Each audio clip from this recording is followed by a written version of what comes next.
Public relations strategist Makhosini Nkosi joins me now with the answers. Thanks so much for your time. Appreciate it. Do you know what was so ironic? I saw people protesting, burning down halls in Durban about their discontent, yet politicians were smiling, saying, "We got your back." Jacob Zuma even said, "We've done a lot for service delivery." Is that the right approach? Look, at some point they will have to, give an itemized list of the things that they've done in order to win over voters. But I think it is, I would say, tone deaf to be talking about such things when people are feeling that, life is not good for them. They're not getting the service delivery the way they should be getting it, and the promises that government has made to them are not being met. I think, when you approach people that way, when they're unhappy and you're telling them that, look, we've done A, B, C, and D for you, it may sound like you're saying your concerns are not legitimate, and I don't think it would be too helpful. Yeah.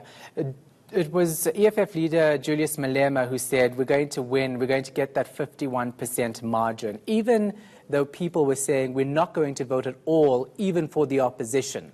How do they win over those voters who have lost hope in the system altogether? I think what is lacking amongst political parties in South Africa is research. I think the only party that does extensive research is the ANC, I think maybe the DA as well. EFF does do research, but if they do research, they would know that what people are concerned about are jobs. People are concerned about the quality of life that they are living, that they don't have employment, cost of living has gone high. So if Julius Malema says they are going to get 51%, that what he will say to marshal his forces on the ground, and other political parties will say that. But, I think opinion polls do tell us exactly, at least give us an indication of how the election is going to turn out. I think the ANC will retain majority in this cycle and probably next cycle as well. I don't know after that.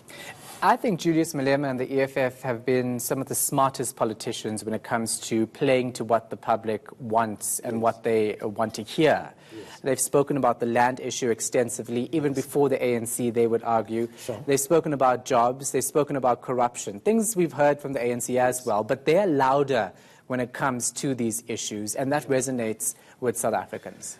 It does resonate with South Africans, but what does not resonate with South Africans, especially where the EFF is concerned, is its tactics. Right? They are talking now that they are going to disrupt the State of the Nation address. And I think if I was advising them, I would tell them that's exactly the wrong thing to do, because people don't like that. You can monitor social media when they disrupt Parliament. You can see people don't like that, because we want to hear what the President says, what the government is going to do for us in the next year. So if you interrupt that, and you interrupt that on an issue that the public do not consider to be important, there could be a backlash. It worked in the era of Jacob Zuma, because many people were put off by the corruption that was being reported and all the scandals.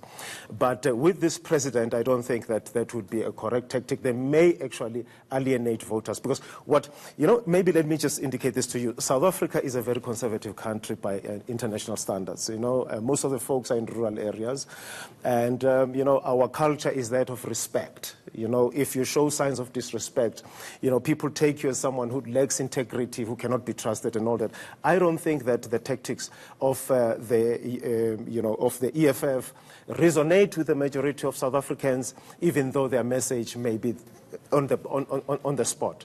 Yeah.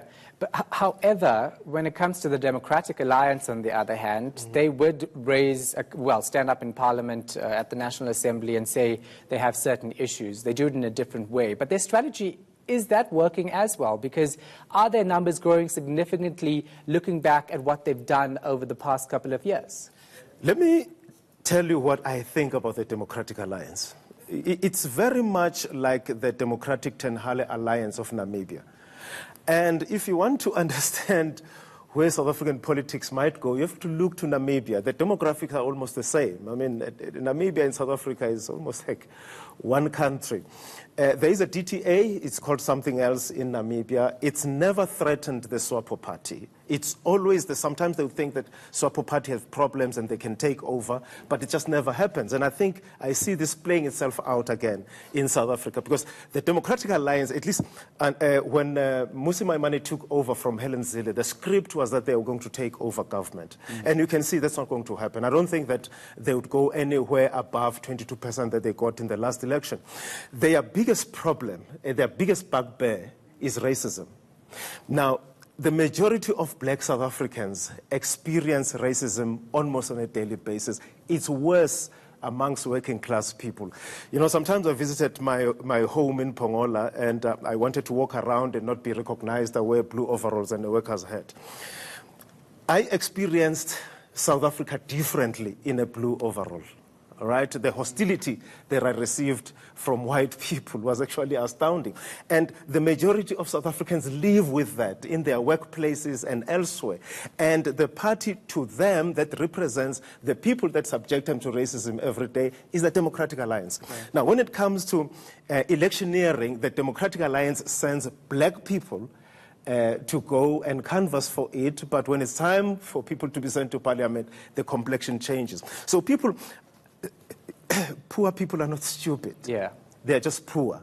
They can see this, and that's what makes the DA unattractive to them. And I think, for me, if I were to advise the DA, I would say it must focus on its base and, try and grow from there. But the strategy of actually taking the DA as if it's leaving its base now, as if it's trying to get black people, it's not going to work, because on a daily basis, its statements, either from Helen Zille or elsewhere, are statements that show that it's a party that stands for white interests. And I think that is its bigger challenge. It needs to work on that perception that is out there. Let's not forget the change of accents when it comes to the Democratic Alliance leader, because he changes his accent according to the crowd he's addressing. You said it. Anyway, let's talk about young voters. The IEC went out on this campaign over the weekend, and it's on a massive campaign actually overall, looking for first-time eligible voters, young voters. Yeah. Are we seeing political parties actually going out of their way to attract those young voters when it comes to voting day? Only the EFF is doing that. Many political parties are not doing that. If political parties were doing that, they would speak to the issues that matter to young people. Young people do not care about the struggle, what happened in the past. That doesn't bother them. What bothers them is where they are now and where they want to go. And if you look at the rate of unemployment of young people in South Africa, it's actually catastrophic. Now, you may find a situation that there may be voter apathy amongst young people because they don't see the political system as bringing them anything, which poses a real danger to South Africans, that we might have a radical left-wing populist government maybe after 2 election cycles that can take over, because really the ANC does not talk to young people. I mean, if you look at their youth league, it's practically dysfunctional.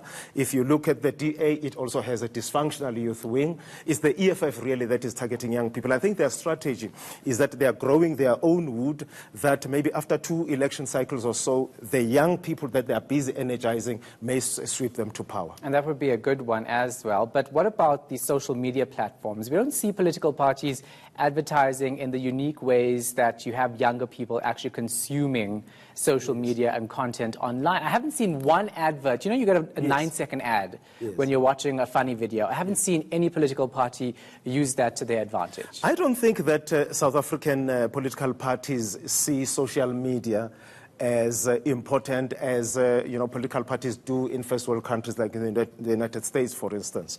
You see the use of social media, especially Facebook, where most people are. We all think that Twitter is the place to be. People are in Facebook because it's more like a community feel, where people are not insulting each other so much. So it's easier to influence people in a platform like that. I don't think South African political parties are using social media as well as they should. But you can see, especially on Twitter, that people want certain questions to be asked. I'm not sure, and I'm saying this with the utmost respect, I don't think that the South African media fully understand understands the powerful role that it has in making sure that political parties, when they are putting their messages out there, they are challenged, that there is debate, that the elections are based on issues more than just optics of who can fill the stadium, which leader of a political party looks popular. I think we need to move to a point where there is debate about issues so that the ANC, the DA, and the EFF can tell us how they are going to grow the economy, because the problem that South Africans are facing is an economy that's shrinking or that's not growing as fast as it should. Yeah, promises, promises, more promises. Where's the plan of action? That's Absolutely. what we want to know. Yes. All right, thank you so much for your time, sir. We appreciate it. That was you for having public me. relations strategist Makhosini Nkosi.